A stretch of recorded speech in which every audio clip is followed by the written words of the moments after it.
Salve, salve família, aqui quem fala é o Lutz do canal Cortes Podcast e no meu primeiro mês monetizado eu já fiz $3.000 só seguindo o que esse cara fala no curso dele. Então se você quer ganhar dinheiro com internet e YouTube sem nem precisar aparecer, confere o primeiro link na descrição. Você não consegue chegar ao bom pra todo mundo em reunião de condomínio, caralho. Quem já foi em reunião de condomínio alguma vez na vida? Eu fui talvez a umas 5 ao longo dos meus anos de adulto, certo? Qualquer pessoa que vai a uma reunião de condomínio e não é o síndico, porque é alguém que está ali movido pelaquela coisa e tal, sabe que a humanidade não consegue decidir coisas facilmente. Um quer a academia no prédio. O outro quer uma piscina maior. O outro quer um gerador para quando faltar luz, não faltar luz no prédio. O outro não quer gastar dinheiro com porra nenhuma porque está quebrado e não consegue se mexer com aumento de custo. Um quer a reforma do jardim. Qualquer pessoa que vai à reunião de condomínio sabe que a democracia direta não funciona. Não funciona. A gente não consegue colocar um número alto de pessoas tomando decisões. A Islândia, de novo, que é um exemplo, a Islândia conseguiu, em alguma medida, com uma internet que dizem que é a melhor do mundo, eu não tenho certeza disso, mas que dizem que é a melhor internet do mundo, a Islândia conseguiu, em alguma medida, selecionar algumas pessoas randomicamente para participar de discussões constitucionais via internet, via Facebook, especificamente. A Islândia, cara, de novo. Um país avançadaço socialmente, os 320 mais mil avançados. pessoas que é extremamente difícil, naturalmente, de se viver, homogêneo, culturalmente e economicamente. Mas Mesmo assim, fez randômico. Posso ser um pouquinho chato? Só um pouquinho. Na questão que você falou da democracia direta, você falou que não funciona todo mundo tomando todas as decisões. Isso eu concordo. Eu só não concordo que isso está necessariamente atrelado ao conceito de democracia direta. Porque a democracia direta, ela pode ter um elemento onde você cede a decisão para um representante. A questão é que você está diretamente no controle dessa sessão. No caso, você poderia ceder e tirar imediatamente. Eu não vejo democracia direta ligado necessariamente todo mundo tomando todas as decisões sobre tudo que acontece, entendeu? Você vê democracia direta como ampliação da base de representantes? Não só a ampliação dos representantes, mas um maior poder sobre a representatividade do teu poder de voto. Porque o problema de você hoje, da representação atual, é que você dá uma carta branca para o cara fazer o que ele quiser durante 4 anos. Seria muito mais interessante, na minha opinião, você poder dar uma carta condicionada para alguém tomar certas decisões em certos temas e você pudesse escolher mais pessoas para tomar mais decisões em temas específicos que você considera que essa pessoa seja apta a tomar essa decisão e pudesse tirar esse poder e colocar em outra pessoa ou tomar a própria decisão, se quisesse, a partir do momento que quisesse, instantaneamente. Eu acho que isso, para mim, seria a democracia direta, necessariamente. Eu já li que experimentos como esse são tentados em cidades muito pequenas, inclusive nos Estados Unidos, né? Com sucesso, mais ou menos, dependendo da situação. Então, pode ser que a gente consiga produzir mecanismos representativos mais flexíveis e com um recall mais rápido de resultados. Mas a gente ainda não conseguiu realizar isso na prática. Por quê? Porque as pessoas são muito mais loucas do que parecem. Também. Na hora de concordar acerca do que tem que decidir. Entendeu? Fora que nossa sociedade não fez nenhuma grande mudança estrutural nos últimos 50 anos. De representação, você está falando? Tipo, Não. A gente realmente não faz mudanças grandes desse sentido. Porque todos esses mecanismos representativos que a gente conhece, contínuos, não passam de 200 anos, né? É muito recente. Sim, muito recente. Sim. Mas eu acredito que a evolução natural da democracia, se tiver uma evolução, é de aumentar o poder do povo em da si. decisão individual do voto. Exato. Pode ser que marche nesse sentido, como pode ser que a democracia acabe.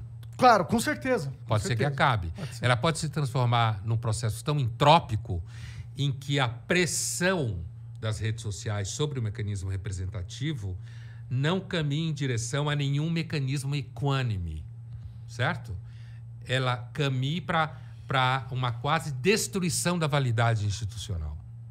Pode ser que aconteça isso. Na realidade, eu acho mais fácil. É o que está acontecendo. É o que está acontecendo. Sim. É o que está acontecendo. E também é interessante dizer que o antônimo de democracia não é fascismo, não é totalitarismo, não é, assim, na ausência de democracia, não necessariamente a gente tem um fascismo, um totalitarismo. Pode ter algo que a gente ainda nem sabe descobrir o que é. Pode, inclusive, porque nem a concepção do que significa democracia é tão claro.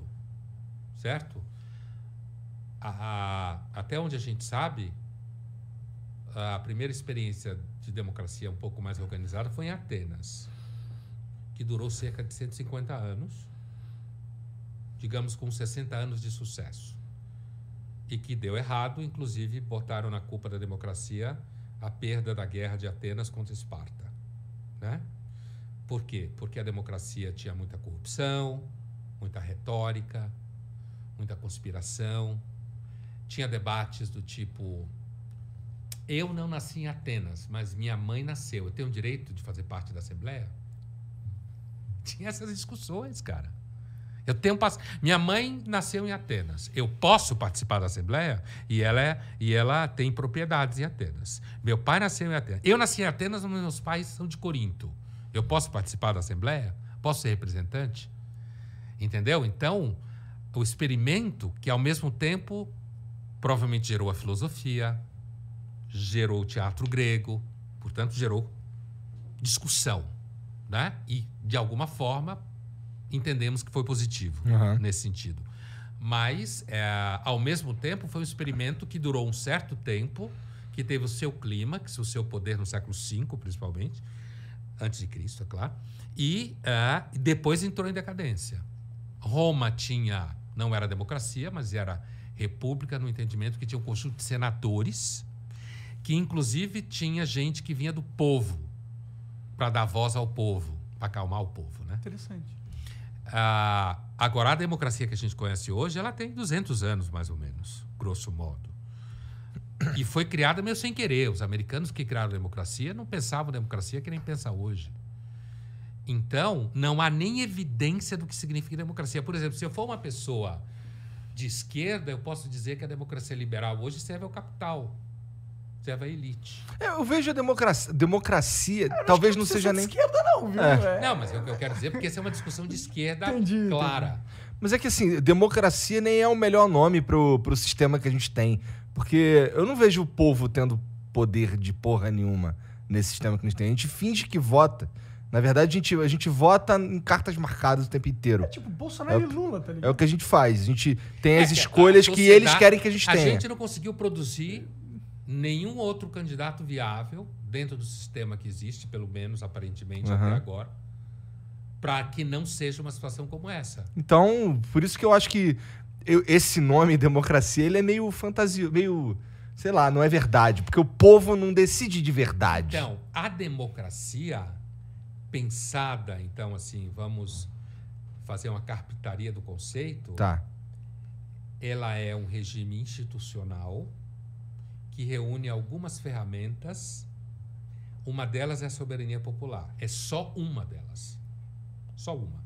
A soberania popular não garante coisa nenhuma, porque as pessoas votam das formas mais enlouquecidas, pelos motivos mais escrotos, pelos motivos mais irracionais que a gente pode imaginar, e com informações completamente enviesadas e por todo tipo de interesse. Então, a soberania popular, enquanto tal, não é só ela confiável.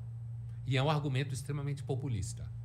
O povo. É verdade. O povo. Falar isso, para mim, parece, além populista. de uma grande mentira, uma filha da putagem sem tamanho. A democracia, tal como a gente conhece, ela inclui, por exemplo, divisão de poderes, conflito entre os poderes, o que se chama, na teoria de pesos, em português a gente fala freios e contrapesos, ou pesos e contrapesos. Em inglês se fala checks and balances, né?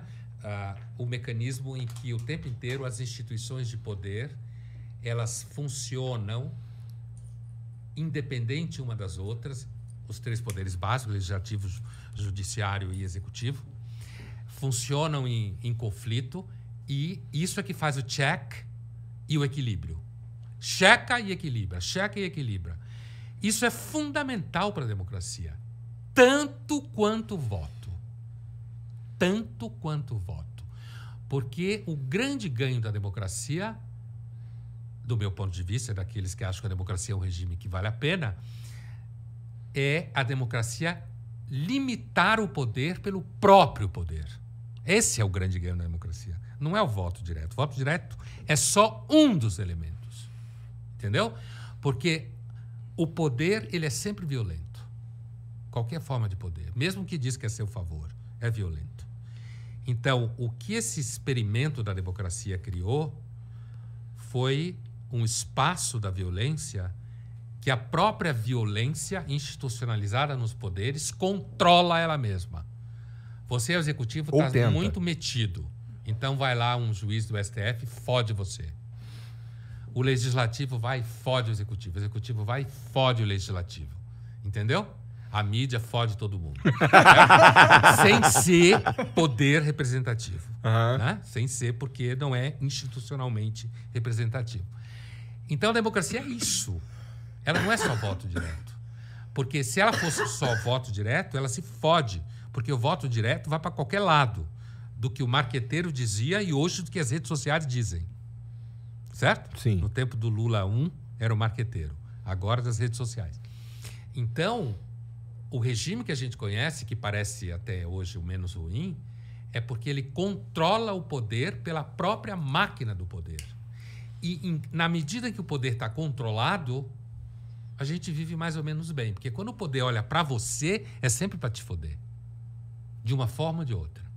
Né? Por isso que tem que criar esses mecanismos que vão e voltam. E, às vezes, você olha para situações e diz, não, aqui a gente pode abrir mão um pouco.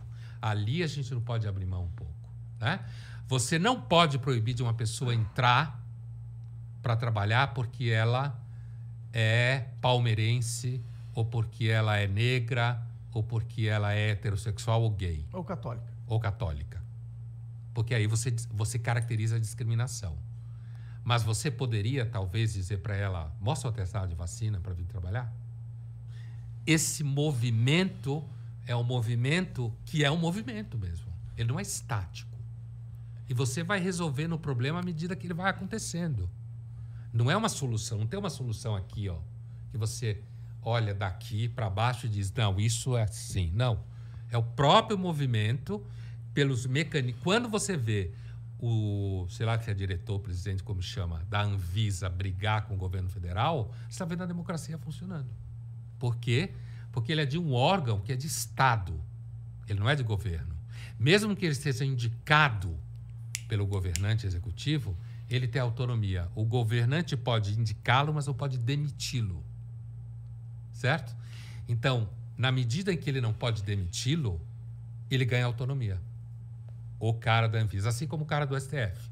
Por isso que é importante as instituições serem de fortes. Estado. Sim, sim. E não só de governo, de Estado, que são duas coisas diferentes. Governo é uma coisa, Estado é outra. Governo é quem está no poder no momento, Exatamente. o Estado é o poder em si da sociedade. Exatamente. Então, no momento que você vê essa briga entre o diretor de uma agência reguladora de medicina sanitária, saúde sanitária, e o primeiro mandatário não pode demitir o cara, você está vendo a democracia funcionar.